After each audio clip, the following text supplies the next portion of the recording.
Attention, danger, alerte rouge, on ne peut plus continuer comme ça, ce n'est pas possible. Mais que s'est-il passé et quelles leçons en tirer pour vous aussi?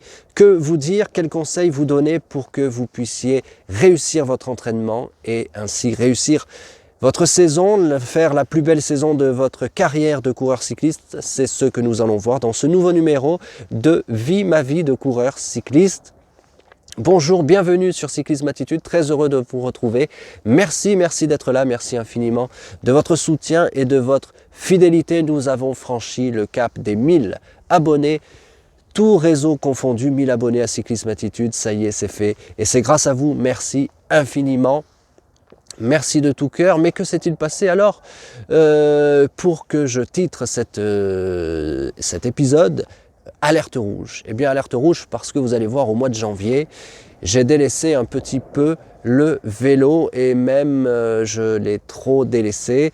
Si on doit résumer mon mois de janvier, c'est 11 sorties en tout au lieu des 20 prévus. C'est donc 9 sorties de moins que le minimum que j'aurais dû faire. C'est 627 km parcourus. C'est la moitié des kilomètres que j'aurais dû faire au mois de janvier. C'est 35 heures de vélo. 35 heures de vélo. En pleine saison, par exemple, je ne mets même pas 2 semaines pour les faire. Et puis c'est aussi 11 000 mètres, moins de 11 000 mètres de dénivelé positif, mais ça, pour le mois de janvier, je n'avais pas prévu de regarder le dénivelé positif. Alors là, il faut absolument que je me reprenne, mais je tire quand même une leçon de tout ça, c'est qu'il vaut mieux faire que de ne rien faire. Et je le sens actuellement sur le vélo. Là, je tourne alors que nous sommes au mois de février. Je suis bien sur le vélo, je me sens très bien sur le vélo. J'ai commencé les exercices spécifiques et je peux vous dire que ça va. Alors il est vrai que j'ai toujours constaté que je n'avais pas besoin de faire beaucoup d'heures, beaucoup de kilomètres et beaucoup de sorties pour être en forme et pour être au niveau. C'est peut-être votre cas. Et que ce soit votre cas ou non, sachez une chose, c'est qu'il vaut mieux faire 11 sorties au lieu que 20 sorties plutôt que de ne rien faire du tout. J'ai déjà dit ça dans les vidéos, mais là, il est vraiment dans les vidéos précédentes. Mais là, je le redis encore une fois, et je pense que je ne cesserai jamais de le redire. Il vaut mieux faire que de ne rien faire. Il vaut mieux sortir que de ne pas sortir. Il vaut mieux faire une petite sortie que de ne pas faire de sortie du tout.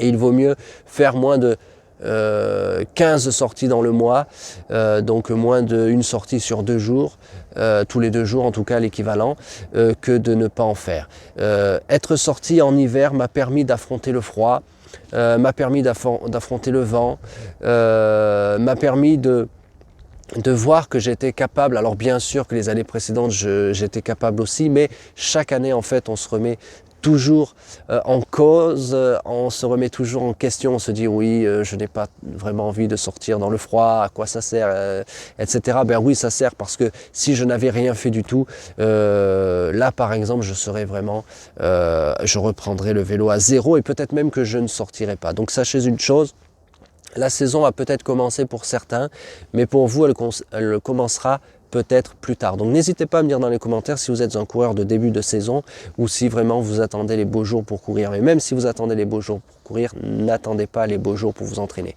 Pourquoi est-ce que je n'ai pas fait plus de vélo que ça? En fait, c'est parce que j'ai vraiment privilégié, j'en ai parlé dans les épisodes précédents et je vous invite à les regarder bien sûr. C'est parce que j'ai vraiment privilégié le développement de Cyclisme Attitude et ça a payé grâce à vous. Donc encore une fois, merci du fond du cœur. Nous sommes en train de créer une véritable communauté. Donc merci infiniment. Vous avez vu Cyclisme Attitude, on parle d'entraînement, on parle de matériel. On parle de courses et on se rend aussi sur les courses puisque j'étais au Grand Prix de Marseille la Marseillaise, j'étais à l'Étoile de Bessèges, je vais peut-être aller à la Drôme Ardèche classique. Alors selon les noms là, les boucles de l'Ardèche, enfin bon, je ne sais pas très bien comment, je ne sais plus très bien le nom. Ensuite je vais aller au Tour du Var et des Alpes-Maritimes et puis à Paris-Nice et après j'irai aussi dans une autre course d'un jour dont j'ai oublié le nom mais qui arrive à Valberg et puis après bien sûr il y aura les critériums du Dauphiné, etc. Donc j'essaie de jongler, mais là pour le mois de février, quel est le programme? faire beaucoup plus de vélo.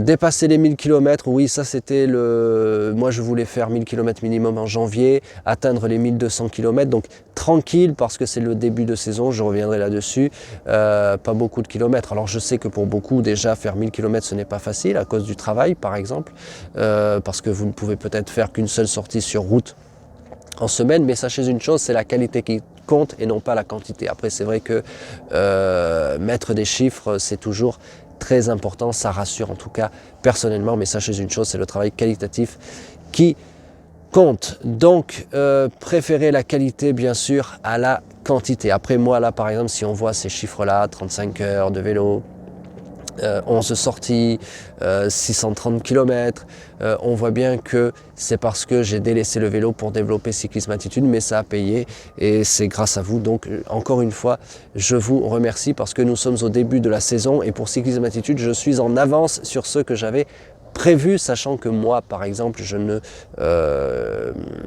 mon premier rendez-vous sera le 5 mai et je vous en dirai plus sur ce premier rendez-vous, sur ce que je vais faire le 5 mai prochain.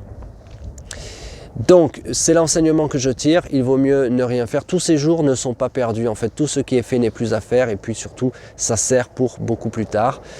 Surtout que le mois de février par exemple c'est le mois le plus froid, donc même si vous n'êtes pas encore sorti en janvier, allez à l'entraînement, sortez parce que vous allez voir que vous serez content, ça va vous donner confiance de voir que vous êtes capable de sortir malgré la météo, malgré les conditions actuelles. Vous allez voir, ça va vous donner confiance et après, vous savez, c'est un engrenage. Un engrenage, ça peut être dans un sens comme dans l'autre, donc il vaut mieux que ce soit en votre faveur. C'était ce que je voulais vous dire sur le mois de janvier. Pour le mois de février, l'objectif donc, c'est de faire minimum 1500 km, 20 sorties. Sur le nombre de dénivelés positifs, ça je ne le mesure pas encore, et puis commencer à faire les semaines de minimum 15 heures et à la fin attaquer les semaines de 20 heures, mais je vais parler de tout ça dans les prochains épisodes de notre série Vie ma vie de coureur cycliste ultra. Alors pour ne rien rater bien sûr et avoir quelques conseils au passage, n'hésitez pas à vous abonner si ce n'est pas encore fait, abonnez-vous et activez les notifications. Cliquez sur j'aime si cette vidéo vous a plu, partagez-la à d'autres passionnés de vélo pour qu'ils puissent venir nous rejoindre et qu'ensemble nous adoptions, nous gardions et nous développions la cyclisme attitude. Je vous dis à très vite, demain à 18 h pour une nouvelle vidéo.